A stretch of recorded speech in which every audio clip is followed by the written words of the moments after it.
మహిళా సంఘాలకు వడ్డీ లేని రుణాలు ఇవ్వడానికి తెలంగాణ ప్రభుత్వం సిద్దమవుతోంది. ఈ మేరకు వార్షిక రుణ ప్రణాళిక 2024-25ను ఆవిష్కరించింది.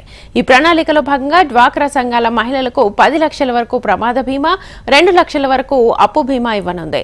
రాష్ట్రంలోని 3,56,273 సంఘాలకు 20,000 కోట్ల రుణాలు లక్ష్యంగా పెట్టుకుంది ప్రభుత్వం.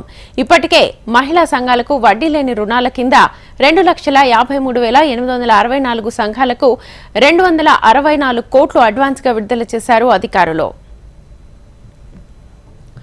మహిళల సాధికారతే లక్ష్యంగా ప్రభుత్వం వారు ఆర్థికంగా నిలదొక్కునేలా ప్రణాళికలు చేపట్టింది.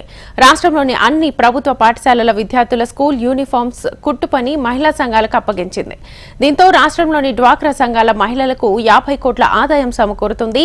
సెక్రటేరియట్, కలెక్టర్ కార్యాలయాలతో పాటు అన్ని ప్రధాన కార్యాలయాల్లో, పర్యాటక ప్రాంతాల్లో మహిళా శక్తి క్యాంటీన్లు ఏర్పాటు చేయాలని ప్రణాళికలు సిద్దం చేశారు. తెలంగాణ సచివాలయంలో మహిళా శక్తి తొలి క్యాంటీన్ ని ఈ నెల 20న ప్రారంభించనున్నారు.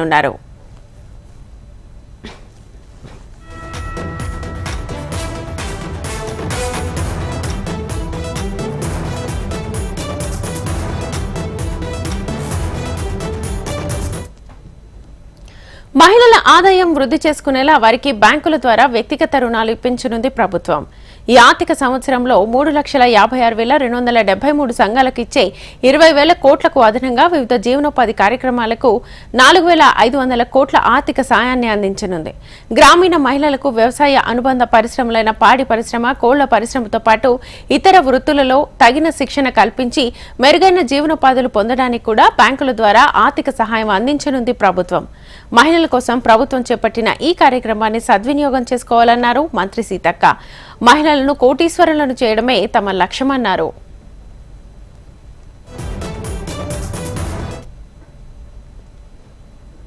ప్రతి జిల్లా హెడ్ క్వార్టర్లో, కాన్స్టిట్యున్సీ హెడ్ క్వార్టర్లో లేదా ప్రాంతాల్లో ఖచ్చితంగా సోలార్ ప్లాంట్స్ కోసం 4-5 ఎకరాల స్థలాలు కేటాయించాలని, ఇమీడియట్లీ లబ్ధి జరగాలంటే ఏం చేయాలి అని వెంటనే ఎవరెవరో వచ్చి ఇలా ఏజెన్సీల పేరుతోటి కాంట్రాక్టర్లు ఎంటర్ అయ్యి మరి మన స్కూళ్ళలో ఇచ్చే యూనిఫామ్స్ కూడా బయట వాళ్ళు ఇచ్చి మన డబ్బులు వాళ్ళకి ఎందుకు ఇవ్వాలి? ఎంతో మంది మారుమూల గ్రామీణ ప్రాంతాలలో లేదా సిటీలలో ఎవరైతే వాళ్ళు స్టిచింగ్ నేర్చుకొని ఉన్నారో వాళ్ళకు ఒక పని కల్పిస్తాం. ఇప్పుడు అంతా రెడీమేడ్ వచ్చింది కాబట్టి వాస్తవానికి స్టిచింగ్ వాళ్ళకు కూడా పని లేక చాలా మంది నేర్చుకున్న వాళ్ళు కూడా నిరాశతో ఉంటున్నారు. అట్లా 50 రూపాయలు ఉన్నది వెంటనే 75 రూపాయలు ఒక జతకు పెంచడం జరిగింది. ఆ రకంగా ఈసారి మహిళలు ఎవరైతే స్టిచింగ్ చేసారో వాళ్ళందరికీ ఒక 50 crores రూపీస్ వరకు కూడా బెనిఫిట్ అయ్యే విధంగా చర్యలు తీసుకోవడం జరిగింది. మా స్టాఫ్ అందరు కూడా మహిళా గ్రూప్ల వాళ్ళు, అక్కడ జిల్లాలో ఉన్నటువంటి వారు, ఇక్కడ ఆఫీసర్స్ అంతా సకాలంలో ఫస్ట్ డే యూనిఫామ్ అందించినటువంటి చరిత్ర కూడా మనకే దక్కుతుంది. మా మహిళా సంఘాలకు, మా ఆఫీసర్స్ దక్కుతుందని ఈ సందర్భంగా తెలియజేస్తా ఉన్నాం.